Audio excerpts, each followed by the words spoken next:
بسم اللہ الرحمن الرحیم رب اشرح لی صدری ویسر لی امری واحلل عقدۃ من لسانی یفقہوا قولی ربی زدنی علما۔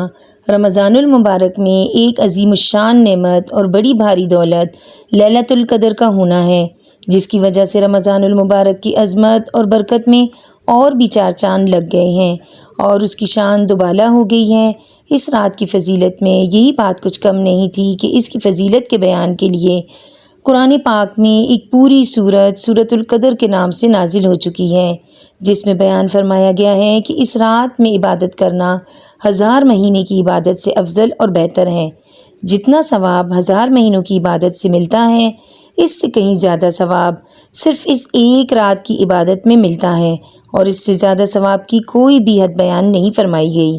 اس بنا پر اگر کوئی یہ امید رکھے کہ بے شمار ثواب ملے گا جو شمار میں ہی نہیں، تو انشاءاللہ تعالی اس کو انا عند ظن عبدی بی کے مطابق بے شمار ثواب ملے گا۔ حق تعالی بندے کے ساتھ اس کے ظن کے مطابق معاملہ فرماتے ہیں۔ یہ جو مشہور ہے کہ اس شب کا ثواب 1000 مہینے کے برابر ہے، یہ بالکل غلط ہے، بلکہ اس رات کی عبادت کا ثواب 1000 مہینے سے کہیں زیادہ ہے۔ اس کے علاوہ بہت سی احادیث میں اس رات کے فضائل اور اس میں عبادت کرنے کی ترغیب وارد ہوئی ہے۔ حضرت انس رضی اللہ تعالیٰ عنہ نے نبی کریم صلی اللہ علیہ وآلہ وسلم سے ارشاد نقل کیا کہ شب قدر اللہ جل شانہ نے میری امت کو مرحمت فرمائی ہے، پہلی امتوں کو نہیں فرمائی۔ اسی طرح حضرت ابو ہریرہ رضی اللہ تعالیٰ عنہ فرماتے ہیں کہ نبی کریم صلی اللہ علیہ وآلہ وسلم کا ارشاد مبارک ہے کہ جو شخص لیلۃ القدر میں ایمان کے ساتھ اور ثواب کی نیت سے عبادت کے لیے کھڑا ہو، اس کے پچھلے تمام گناہ معاف کر دیے جاتے ہیں۔ ثواب کی امید رکھنے کا مطلب یہ ہے کہ اخلاص کے ساتھ محض اللہ کی رضا اور ثواب کی حصول کی نیت سے کھڑا ہو، یعنی عبادت کرے، ریا وغیرہ بدنیتی سے کھڑا نہ ہو۔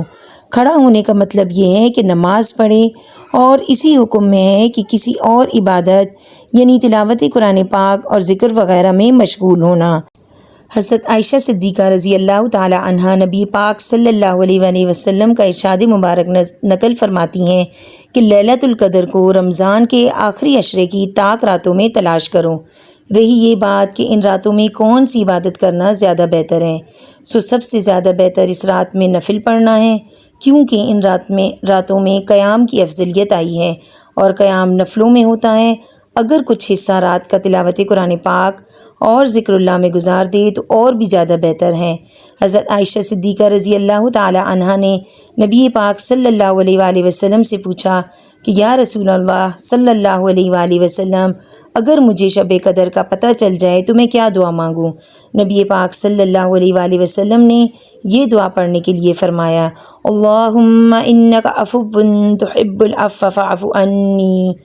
اے اللہ، بے شک تو معاف کرنے والا ہے اور تو معاف کرنے کو پسند فرماتا ہے، بس تو مجھے بھی معاف فرما دے۔ پیارے ناظرین، اگر میری ویڈیو آپ کو پسند آئی ہے تو پلیز میرے چینل کو زیادہ سے زیادہ سبسکرائب کریں، لائک کریں، کامنٹ کریں اور بیل آئیکن کو پریس کریں۔